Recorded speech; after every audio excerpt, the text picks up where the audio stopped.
मैं टीचर बनना चाहती हूँ। टीचर बनना चाहती? हाँ जी। पढ़ाई में कैसी है आपकी वो?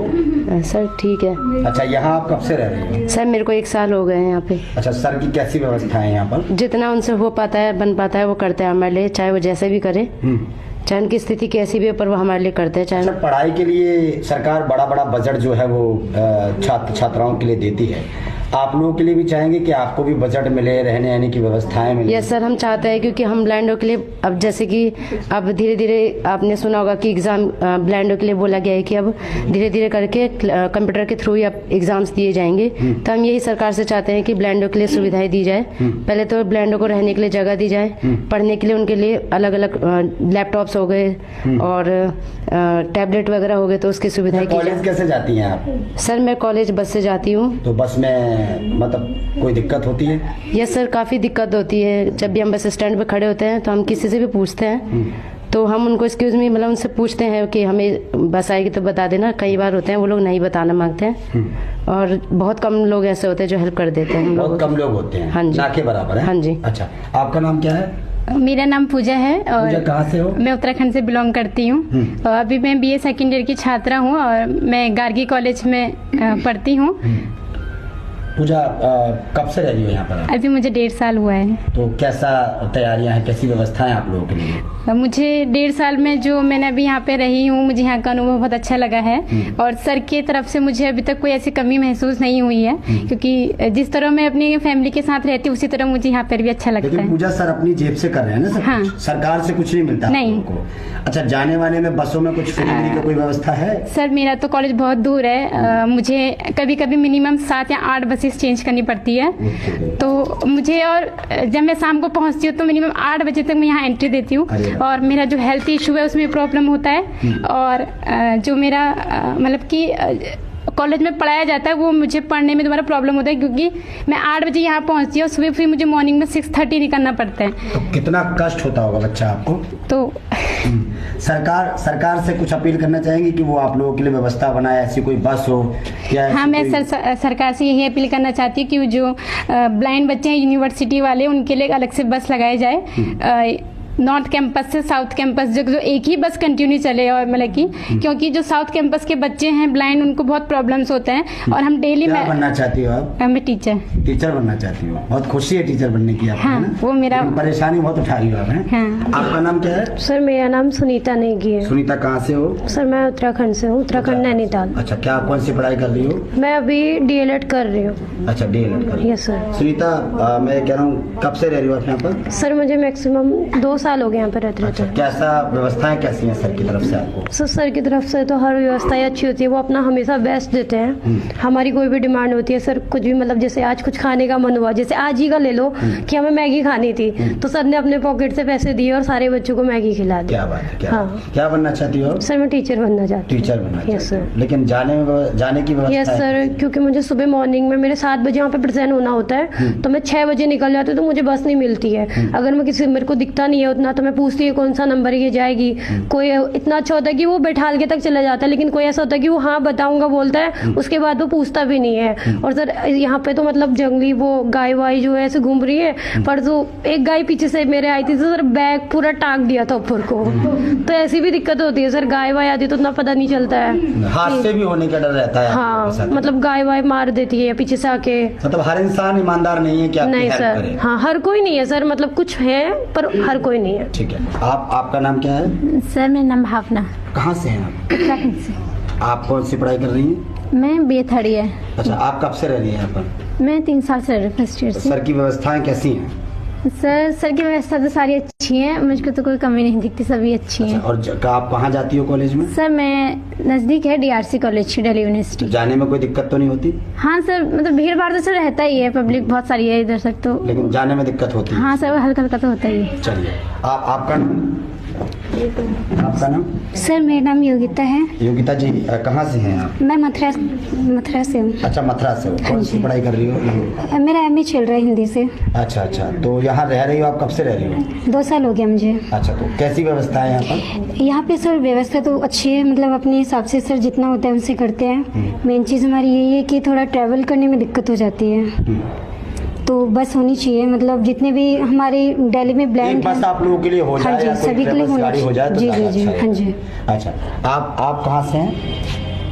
मेरा नाम आशा है और मैं यूपी अयोध्या से हूँ। अच्छा, अयोध्या की नगरी से हैं आप। Yes, sir। तो आशा कौन सी पढ़ाई कर रही हैं? मैं डीएलएड सेकेंड ईयर कर रही हूँ अभी। अच्छा, तो यहाँ कब से रह रही हो? मेरे को 2 साल हो गए यहाँ रहते हो। 2 साल। हाँ। सब ठीक चल रहा है? हाँ, सब बढ़िया चल रहा है। और कहाँ, कौन से कॉलेज में जाती हो? मैं दरियागंज डाइट्स अच्छा, दरियागंज है। हाँ जी। तो कोई दिक्कत होती है आने जाने में? हाँ जी सर, प्रॉब्लम बहुत होती है, रोड क्रॉस करने की दिक्कत होती है। पहली बात तो रोड कोई क्रॉस नहीं करवाता, बहुत देर तक हम खड़े रहते हैं, इसकी वजह से लेट भी हो जाते हैं। कोई रोड भी क्रॉस करा देता है तो गाय इतनी है, कुत्ते हैं, कभी काट लेते हैं, कभी गाय मार देती है। और बात रही बसों में, तो बसों में कभी बस भी नहीं हमें पता चलता, इसकी वजह से हम 2-2 क्या घंटे। बनना चाहती हो? मैं टीचर बनना चाहती हूँ। टीचर बनना चाहती हाँ हो? जी। लेकिन परेशानी बहुत उठा रही यस। है। आप कहाँ से हैं? सर मैं यूपी की रहने वाली हूँ। अच्छा अच्छा, आप कौन सी पढ़ाई कर रही हैं? सर मेरा एमए चल रहा है सुहेल से। अच्छा अच्छा, क्या बनना चाहती हैं आप? सर सरकारी जॉब करना चाहती हूँ। अच्छा अच्छा, तो अभी यहाँ जहाँ रह रही हो वहाँ ठीक व्यवस्थाएं हैं? यस सर, सब कुछ अच्छी है।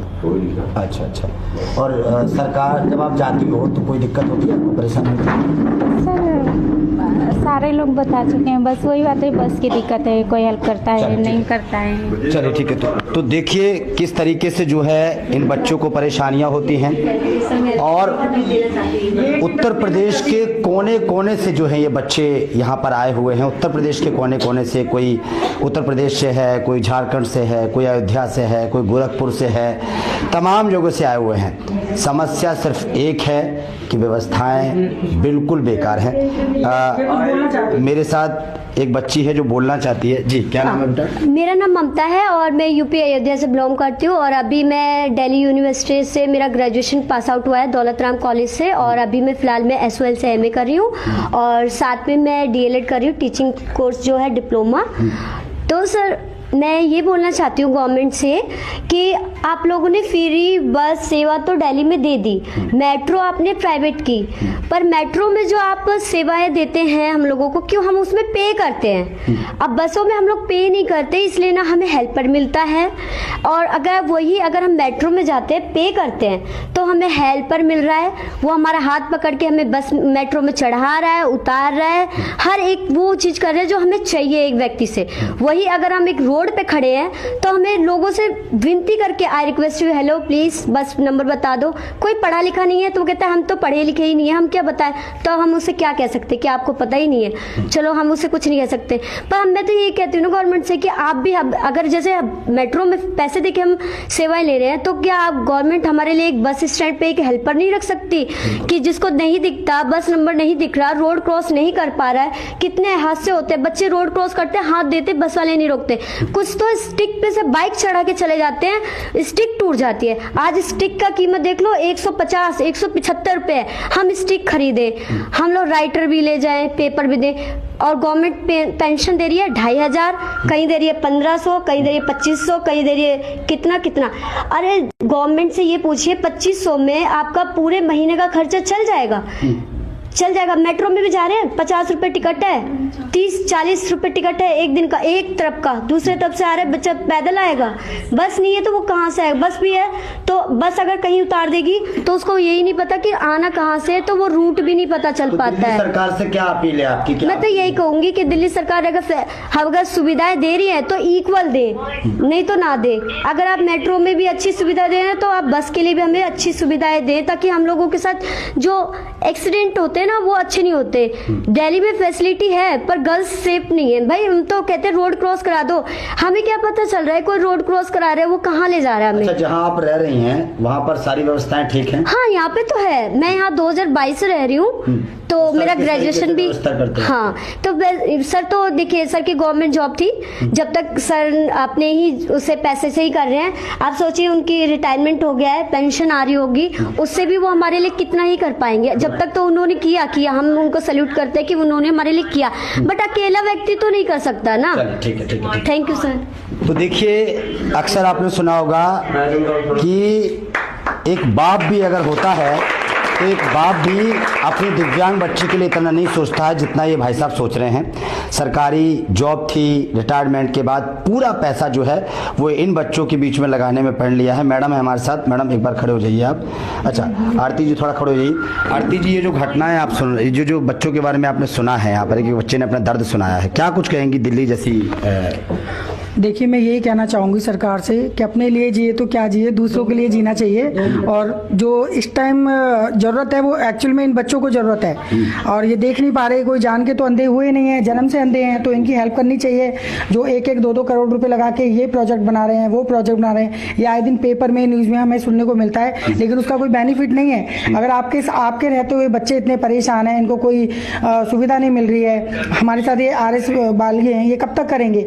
ऐसे कुछ लोग निकल के आएंगे तभी हेल्प हो पाएगी ना। और जिन्होंने ये ब्लाइंड का स्कूल चलाया है, हॉस्टल, जो राजेंद्र जी हैं, ये कब तक करेंगे? ऐसे ही लोग मतलब आगे निकल के आए, इनको हेल्प करनी चाहिए। ये सब प्राइवेट के उस पर ही चल रहा है, तो सरकार फिर क्यों कहती है कि हमारी तरफ से ये सुविधा है, वो सुविधा है? ये रेंट की जगह है, कम से कम इनको अपनी जगह होनी चाहिए, बच्चों को सुविधा होनी चाहिए। कम से कम ब्लाइंड बच्चों के लिए बस वहाँ तक सुविधा होनी चाहिए इनके लिए अलग से, कि भाई अपने स्थान से इनको बिठाया जाए, जहाँ इनको जाना है वहाँ इनको छोड़ा जाए। चलिए ठीक है।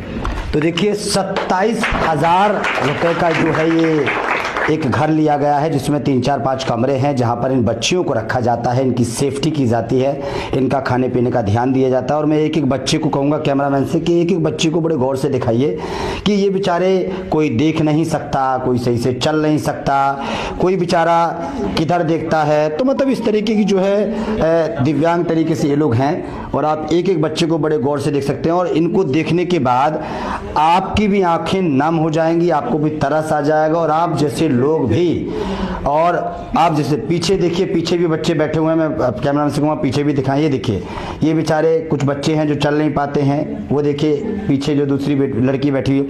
सबसे बड़ा सवाल है कि उत्तराखंड से लेकर तमाम जगह से आए हुए हैं। उत्तराखंड की सरकार जो है वो भी इसको सुन रही होगी, और हरियाणा की सरकार सुन रही होगी, उत्तर प्रदेश में योगी आदित्यनाथ सुन रहे होंगे कि भाई किस तरीके से जो ये बच्चे इतने दूर दूर से आकर यहाँ पर पढ़ रहे हैं। और सबसे बड़ा सवाल, ठीक है व्यवस्थाएं इन्होंने करवा दी, लेकिन व्यवस्थाओं के बाद बाहर जब ग्राउंड पर ये बच्चे उतरते हैं, जब ग्राउंड पर ये बच्चे जाते हैं और बस का इंतजार करते हैं, बस पे चढ़ते हैं, तो कितनी समस्याएं इन बच्चों को होती हैं, इन बच्चियों को होती है, ये भी इन्होंने अपने दर्द से बयां किया है। कई बच्चियां ऐसी हैं जिनको भगवान ने सुंदर बनाया है, लेकिन बेचारी देख नहीं पाती हैं, लेकिन उनके ऊपर कुछ ऐसे लोग हैं, कुछ ऐसे लड़के हैं जो गलत नजर डालते हैं। आपने अभी सुना होगा कि एक बच्ची को तो उठा के ले गए थे यहाँ से, जब ये लोग गए तब जाके उसको लेके आए।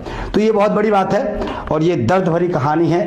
मैं मानता हूँ और मैं अपील करना चाहता हूँ सरकार से कि आप एक बार जो मदद कर रहा है उन पर ध्यान ना देकर इन बच्चों पर जरूर ध्यान दें। एक बार भाई साहब से बात करेंगे। भाई साहब कुछ कहना चाह रहे हैं आप? हाँ सर, कुछ कहना चाह क्या बताइए। मैं सर ये कहना चाहता हूँ कि सरकार जो दृष्टिहीनों के लिए या दिव्यांगजनों के लिए नियम बना रही है, तो कम से कम उसको इस तरह बनाए जो उनका भला हो। ये नहीं कि ऐसा नहीं नियम ना बनाए जो कि वो बेचारे घर में बैठ जाएं, गांव में बैठ जाएं, पढ़ भी ना पाएं और आगे कोई कुछ कर भी ना सके। क्योंकि कंप्यूटर किस सबके पास नहीं है, गरीब बच्चे हैं, कंप्यूटर नहीं, लैपटॉप नहीं है। और गवर्नमेंट अगले सेशन से नियम बनाने जा रही है कि जो भी पेपर होंगे कंप्यूटर से होंगे, लैपटॉप से होंगे।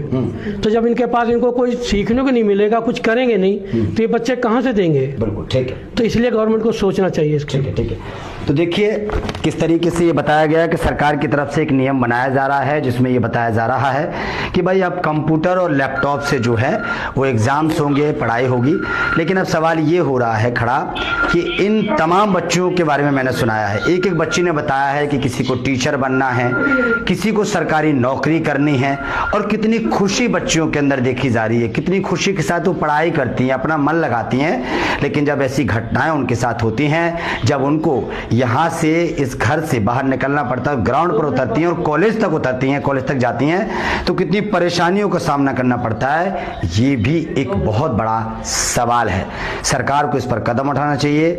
सर्व हिंदू एकता संगठन के अध्यक्ष RS बाली जो है वो यहाँ पहुंचे हैं, और यहाँ पर वो लगातार पूरी कोशिश कर रहे हैं कि इनकी आवाज को आगे बढ़ाया जाए, उठाया जाए। और हिंदू राष्ट्र तभी बनेगा जब हमारी ये दिव्यांग बच्ची भी आगे बढ़ेंगी और सरकार की हर योजनाओं का लाभ उठाएंगी। इस खबर को लेकर आपकी क्या प्रतिक्रिया, और आप भी चाहते हैं कि ये खबर सरकार से लेकर पूरे देश में कोने कोने तक पहुंचे, तो इस खबर को सबसे ज्यादा शेयर कीजिए और अपना व्यू रखिए। कैमरामैन बच्चन के साथ ब्रजेश कुमार, दिल्ली।